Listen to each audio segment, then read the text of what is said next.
Bonjour.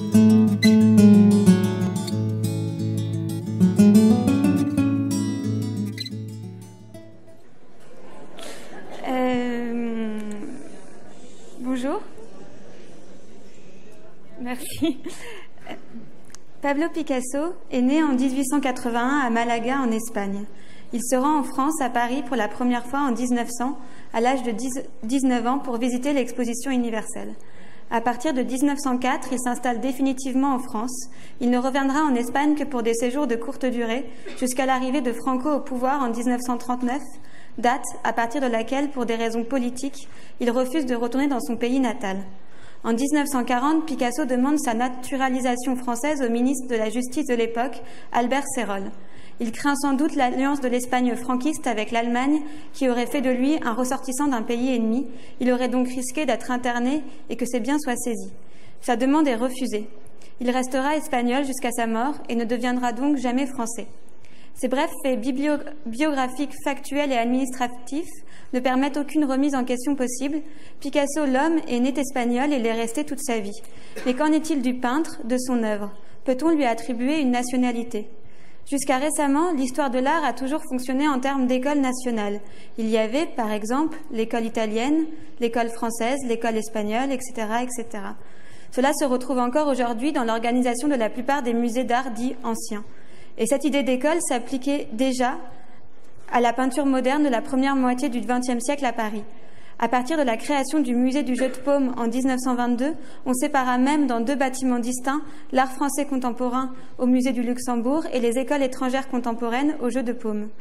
Mais revenons à Picasso. Sa double casquette d'artiste espagnol vivant et travaillant en France peut le rattacher pour certains organisateurs d'expositions, institutions ou historiens de l'art, à la fois à l'art espagnol et à l'art français. Sans surprise, les expositions reliant Picasso à la tradition française et le qualifiant de peintre français eurent le plus souvent lieu en France ou furent organisées par la France à l'étranger. Et celles s'intéressant à Picasso et l'Espagne, Picasso et la tradition espagnole, furent de leur côté le plus souvent portées par l'Espagne.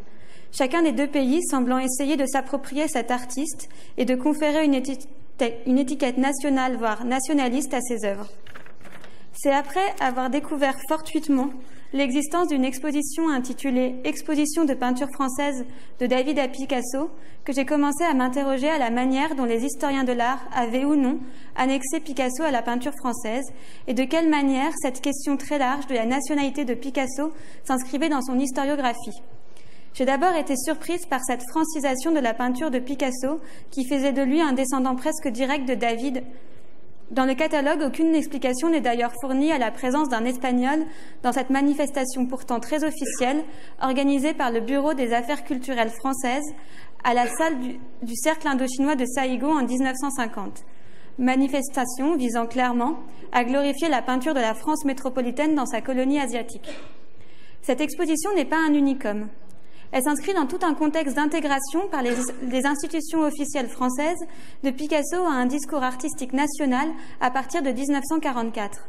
S'il y a bien sûr, avant la Seconde Guerre mondiale, des exemples d'intégration de Picasso à une tradition dite française ou à une histoire de l'art dite français, comme lorsque Jean Cocteau écrit « Je n'insiste pas sur l'Espagne, Picasso est de chez nous, il a mis toutes les formes, toutes les ruses de sa race à l'école et au service de la France ». Ce phénomène d'annexation se cristallise surtout après la Seconde Guerre mondiale, à l'exception de quelques citations comme celle-ci. Cela tient sans doute à l'image forgée alors de Picasso. L'artiste est vu à juste titre, comme un résistant à l'envahisseur nazi et contraste alors avec des artistes ayant immigré aux États-Unis ou en Suisse ou s'étant compromis avec le régime de Pétain et celui d'Hitler. Il devient un représentant de la résistance, à l'horreur et par extrapolation, un représentant de l'art français et de ses valeurs. Gertrude Hutley a mis en avant de façon très détaillée le rôle qu'a pu jouer le Parti communiste français dans ce basculement. Elle démontre notamment que pour rendre la plus signifiante possible l'adhésion de Picasso à ses rangs, il fallait resserrer ses liens avec la tradition française et en faire un des piliers de l'art en France. Or, à l'époque, pour une courte durée seulement, les communistes sont à la tête du département des Beaux-Arts, qui dépend du ministère de l'Éducation, et ont une influence importante sur le Front national des arts, qui devient alors l'Union des arts plastiques, et dont Picasso prend la présidence d'honneur. Ce comité se réunit d'ailleurs en octobre 1944 pour envoyer notamment à la préfecture de police une demande d'arrestation des artistes ayant collaboré avec les nazis. Dans la presse, Léon Gare trouve alors infamant qu'un étranger puisse se permettre de juger un Français en France. L'adhésion de Picasso au Parti communiste français est annoncée la veille de l'ouverture, le 6 octobre 1944, du Salon d'automne, rebaptisé pour l'occasion Salon de la Libération. Ce salon et sa réception montrent bien l'ambiguïté et la place tenue alors par Picasso sur la scène artistique française. Cet événement est avant tout un hommage à l'artiste espagnol. 74 toiles et 5 peintures de Picasso y sont exposées. C'est un hommage rare pour un artiste étranger. Seuls Le Greco en 1904 et Sir Francis Seymour Aden en 1907 ont eu le droit à une telle rétrospective dans ce salon. Si cette exposition peut apparaître comme une reconnaissance officielle de Picasso, qui évitait jusqu'alors soigneusement de participer à ce type de salon, le public et une certaine critique restent totalement réfractaires à son œuvre. L'exposition est notamment marquée par une protestation assez violente, décrite par André Lotte dans les Lettres françaises. Je cite. « De jeunes écervelés aux allures d'oriotistes qui avaient mieux à faire qu'à s'enrôler dans les FFI et des messieurs d'âge trop bien pensants parcoururent les cimaises de la salle Picasso en hurlant « remboursés, décrochés ». Et ils décrochèrent en effet des toiles, qu'ils eussent piétinées si les artistes présents ne les avaient pas arrachées des mains. Malgré cet incident et une couverture médiatique critiquant la place d'un artiste espagnol dans une manifestation dite française, l'institutionnalisation de Picasso et de son œuvre continue. En 1946, dans l'exposition Art français contemporain au Palais du Luxembourg, organisée par l'Union des arts plastiques, Picasso est présenté non seulement dans un contexte d'art français, mais aussi comme un paradigme de ce dernier. Avant la guerre, Picasso avait d'ailleurs peu montré ses œuvres dans des musées français. Mais en 1947, à la demande de Jean Cassou, alors conservateur en chef du Musée national d'art moderne, Picasso offre à l'État français et à son nouveau musée 10 toiles. Jusqu'à présent, une seule toile de l'artiste, le portrait de Gustave Coquio, appartenait aux collections nationales. Elle avait été offerte par la veuve de Coquio au Jeu de Paume, qui était à l'époque dédié aux écoles étrangères contemporaines.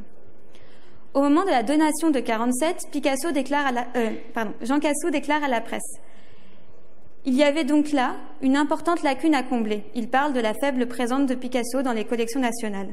Et Picasso l'a comblée lui-même de la façon la plus simple et la plus généreuse, en donnant au musée 10 de ses œuvres. Ainsi a-t-il tenu à manifester son fervent attachement à la France, où il a passé toute sa carrière. Picasso est un Espagnol, un grand Espagnol, qui a vécu et qui vit avec intensité la tragédie de sa patrie. Mais sa gloire est française. Elle est née à Paris et elle fait rayonner sur le monde le génie de Paris. Picasso le sait, et c'est pourquoi nous devons être sensibles aux émouvantes intentions qu'il met dans ce don à la France. Cette idée, non pas de transformer l'homme espagnol en homme français, mais d'analyser sa gloire, son œuvre comme une conséquence de sa présence à Paris, et dont il doit donc nous être d'une certaine manière redevable, va être récurrente dans les nombreuses expositions itinérantes en France et à l'étranger, mises en place par la direction des musées nationaux ou le ministère des Affaires étrangères. Derrière cette idée, c'est la culture française, sa spécificité et son influence qui est défendue. Notons que cela intervient à un moment où, malgré la Seconde Guerre mondiale, les Français perçoivent toujours leur pays et leur culture comme un des sommets de l'Occident et un phare pour le monde, face alors à un rôle politique fragilisé au niveau international. La France tente donc de défendre jusqu'au bout son hégémonie culturelle. Un exemple antérieur à cette entrée dans les collections françaises, mais intéressant, est l'exposition organisée en 1945 par la Direction générale des relations culturelles et le British Council au Victoria and Albert Museum à Londres. Intitulée « Exhibition of Painting by Picasso and Matisse », cette exposition est à la fois une expression de la gratitude de la France aux Britanniques pour leur rôle dans la libération du pays, mais elle souhaite aussi présenter la vitalité et la persistance de la culture française malgré l'occupation nazie. Elle voyage ensuite à Manchester, Glasgow, Amsterdam et Bruxelles. Il y a énormément d'exemples de ce type d'expositions qui sont organisées alors dans les 20 ou 30 années suivant la Seconde Guerre mondiale.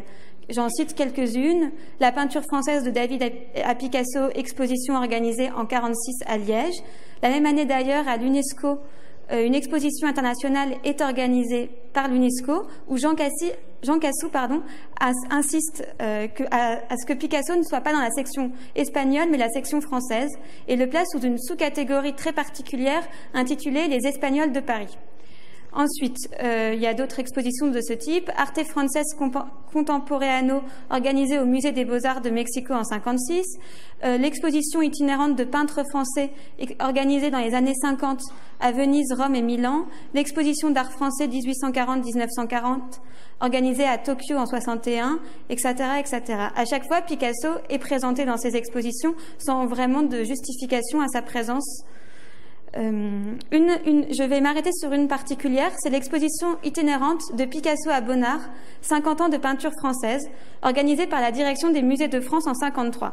Son catalogue est préfacé par Bernard Dorival, alors conservateur adjoint du MNAM. Dans ce texte, Dorival explique clairement le but de cette exposition. C'est de diffuser l'art français actuel en France. Elle est conçue comme un petit musée réduit, destiné à parcourir une année durant les centres provinciaux.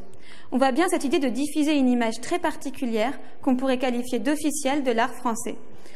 Pourtant, dans une certaine presse conservatrice, ces expositions font toujours scandale. Dans le journal Toujours Paris, en avril 1946, on peut lire « D'origine espagnole, on veut en faire le plus grand peintre français de l'époque, voir en lui la synthèse de toutes les qualités de notre art. Dans Apollo, on lit en décembre 1947, l'art présenté comme français à l'étranger n'est pas l'art français. » Pourtant, dans la plupart de ces catalogues d'exposition, l'annexation de Picasso à une peinture française ou de tradition française n'est pas explicitement justifiée. D'ailleurs, dans les courtes biographies de l'artiste dans ces catalogues, il n'est que rarement présenté comme espagnol, les auteurs préférant le qualifier comme originaire de Malaga. C'est entre les lignes qu'il faut reconstruire les raisons qui sous-tendent cette annexion. La première raison est la plus triviale et sans doute qu'il est difficile aujourd'hui et qu'il était déjà difficile à l'époque de parler d'art moderne et d'organiser une exposition d'art moderne en laissant de côté Picasso. La figure de ce peintre écrase de tout son poids la vague des avant-gardes du début du siècle. On ne peut donc le laisser de côté. On pourrait donc presque conclure qu'il était obligatoire que Picasso soit français pour qu'une histoire de l'art moderne et française soit écrite. On trouve des parades pour justifier cette annexion française de Picasso. Celle qu'on retrouve le plus souvent encore aujourd'hui est l'influence qu'eurent les maîtres français sur le peintre espagnol. En 1946, Jean Cassou donne une conférence intitulée « C'est tout l'esprit français qui anime et explique la peinture française ». Dans cette conférence, il place Picasso au cœur de la tradition française comme un enfant de David et Ingres. C'est un argument que l'on entend encore lors de l'exposition Picasso et les maîtres organisée à Paris en 2008. Ce serait, après la visite des expositions d'art français lors de l'exposition universelle de 1900, ainsi que des galeries françaises, que Picasso devient véritablement un artiste français, puisque sa création bascule du côté de Degas, de Lautrec, de Rodin pour ses premières sculptures. Cet argument pose de nombreux problèmes. Tout d'abord, si un artiste prenait la nationalité de ses sources d'inspiration, Picasso pourrait être aussi considéré, en exagérant un peu, comme un artiste africain après sa période dite primitive. En outre, comme l'exposition le rappelle très bien, Picasso n'oublia jamais, durant sa longue carrière, la peinture espagnole. Une autre justification, d'ailleurs assez proche de la première, consiste à considérer que Picasso s'inscrit dans l'histoire de l'art français car il évolue en France. Bernard Dorival explique ainsi, notamment à propos de Picasso, qu'on ne saurait passer sous silence les étrangers dans un ouvrage consacré à la peinture française, puisqu'ils y jouèrent un rôle important, et pour certains capital. Ce n'est pas qu'ils se soient francisés, au contraire. Ils ont apporté dans le cubisme le génie de leur race et lui ont donné une saveur très particulière. Mais s'ils sont devenus eux-mêmes, ce fut grâce à la France. C'est en France qu'ils se sont révélés, et grâce à la France qu'ils l'ont fait, sans qui ils n'auraient sans doute jamais peint ce qu'ils peignirent. L'argument de Dorival est assez subtil. Il se garde bien de franciser Picasso car cela aurait été en contradiction totale avec une grande partie de ses écrits sur le peintre où il insiste longuement sur son caractère hispanique. Mais en lui donnant une place importante dans un livre intitulé « Les étapes de la peinture française contemporaine », il en fait de facto un peintre français, ou plus subtilement, il fait de sa peinture une peinture française, se justifiant laconiquement en affirmant que son art n'existe que grâce à la France. Cette idée, souvent utilisée dans le cas de Picasso ou même de la plupart des artistes étrangers ayant évolué à Paris durant la première moitié du XXe siècle. Je ne vais pas ici m'attarder sur ce qu'elle a de péremptoire, mais je tiens à souligner ce qu'elle a d'hypocrite. Autant cela nous arrange bien d'inclure dans nos manuels d'histoire de l'art français Picasso, Chagall ou Gris, autant il ne nous est jamais venu à l'esprit de placer Nicolas Poussin, figure de notre école nationale, dans les salles de peinture italienne du Louvre, au prétexte qu'il avait passé la majeure partie de sa carrière à Rome. Enfin, arrive la question du cubisme. Le cubisme est présenté entre autres par Dorival comme un mouvement par excellence français. Il le place comme héritier des plus grands peintres de notre école nationale, David, Ingres, Cézanne. Ce qui relie ces artistes, c'est le dessin pour le dessin. Il insiste d'ailleurs longuement sur les qualités de dessinateur de Picasso. Ce discours sur l'importance du dessin dans le cubisme se retrouve un peu partout, souvent pour l'opposer à un autre mouvement, l'expressionnisme, ou fauvisme en France. Dans une sorte de renouvellement de la querelle du coloris, la plupart de nos manuels d'art du XXe siècle opposent donc cubistes et expressionnistes, comme Roger de Pile opposait Rubens et Poussin. Le fait que l'expressionnisme soit le plus souvent relié à l'Allemagne et au nord de l'Europe et que le cubisme soit, lui, le plus souvent relié aux pays latins, France ou Espagne, a sans doute joué dans cette opposition qui, dans la première partie du XXe siècle et dans les années suivant la Seconde Guerre mondiale, est majoritairement gagnée en France par les cubistes, peintres bien de chez nous. Pourtant, comme montré précédemment par Philippe Dagen à travers Émilie Bouvard, cette intégration de Picasso à un art de tradition française qu'est le cubisme n'empêche pas Dorival et d'autres critiques d'utiliser à profusion les clichés rebattus sur les Espagnols et les Français, avec l'opposition devenue figure imposée de Braque, le Français dont la règle corrige l'émotion, et de Picasso, l'exuberant espagnol, dont la nature est essentiellement baroque et expressionniste. Sans vouloir rentrer dans des polémiques infinies sur qui réalisa la première toile cubiste, on ne s'étonnera guère de lire dans ce type d'ouvrage des réflexions plus ou moins justifiées de l'influence essentielle de Braque sur Picasso et de la supériorité de ce premier. Pour citer quelques exemples, Dorival écrit à propos de ce papier collé, Le Vert de 1914, que la délicatesse des couleurs révèle bien l'action qu'exerce en ces années 1911-1914 le Français Braque sur l'Espagnol Picasso. En effet, la délicatesse est une qualité foncièrement française. Elle s'oppose à la hâte, au baroque de l'espagnol, comme l'explique très bien Fromont dans son ouvrage « La peinture française de Manet à Picasso ». Je cite « À côté de ce Picasso protéiforme, les autres maîtres cubistes font un peu figure de parents pauvres. Et pourtant, par bien des côtés, l'art de Georges Braque est supérieur à celui de Picasso. Hélas, chez lui, aucun geste provocateur, aucune œuvre hâtivement jetée sur le marché de l'art. On sent chez lui que tout est longuement médité et créé dans le recueillement d'une vision intérieure du monde. Cette vision n'est certainement pas mystique, mais bien cartésienne.